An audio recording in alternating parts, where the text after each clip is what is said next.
ये गांधी हत्या की एफआईआर है।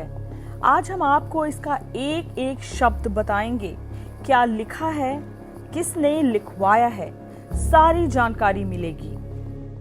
गांधी जी की हत्या 30 जनवरी 1948 को शाम 5:17 पर हुई थी और ठीक 35 मिनट बाद शाम को 5:45 पर तुगलकाबाद थाने में नंदलाल मेहता ने उनकी हत्या की एफआईआर दर्ज कराई थी। नंदलाल मेहता गांधी जी के अनुयायी थे और कनाट प्लेस में रहते थे। इस रिपोर्ट पर आगे बढ़ने से पहले आपको बता दें, मैं पूजा सिंह भदूला आपका स्वागत करती हूँ शिकागो, अमेरिका से। और आइए अब आपको दिखाते हैं गांधी जी की वो एफआईआर। गांधी जी की हत्या की एफआईआर की असली तस्वीर है। उस वक्त एफआईआर उर्दू में लिखी जाती थी। एफआईआर में नंदलाल मेहता ने आंखों देखा हाल लिखवाया।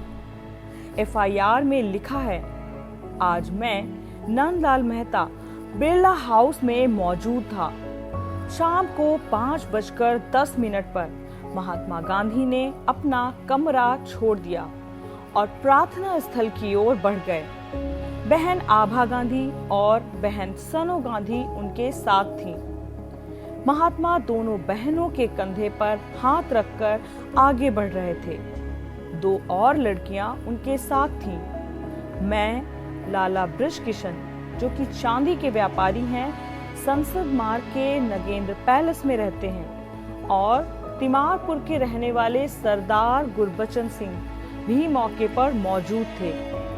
हमारे साथ साथ बिरला हाउस में काम करने वाली महिलाएं और दफ्तर के 2-3 लोग भी थे।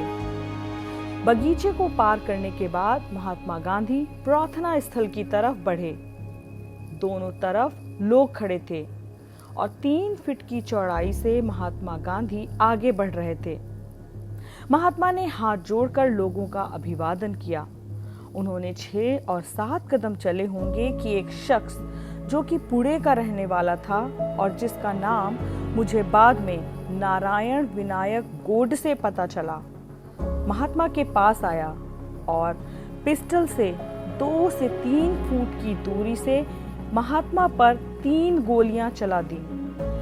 गोलियां महात्मा के पेट और सीने पर लगी और खून निकलने लगा। महात्मा जी पीछे की तरफ गिरे। उनके मुंह से राम राम निकला। हत्यारे को हथियार के साथ मौके पर पकड़ लिया गया। महात्मा को बेहोशी की हालत में बिरला हाउस के अंदर बने घर में ले जाया गया, जहां उनकी मृत्यु हो गई। पुलिस हत्यारे को अपने साथ ले गई। गांधी जी का शव सामने था और लोग रोते रोते बेहाल हो गए थे। धीरे धीरे पूरे देश में गांधी जी की हत्या की खबर फैल गई थी और एफआईआर लिखे जाने के 5 मिनट पहले, यानी 30 जनवरी 1948 को 5:40 पर गांधी जी की हत्या की औपचारिक घोषणा की गई थी। नाथूराम गोडसे ने बरेटा M1934 मॉडल की इटालियन पिस्टल से गांधी जी को 3 गोलियां मारी थीं। 2 गोलियां महात्मा के सीने में लगी, जबकि एक पेट में। इसे क्या एक संयोग ही कहा जाएगा कि गांधी जी को लगी तीनों गोलियां मिलकर एक हार का आकार बनाती हैं।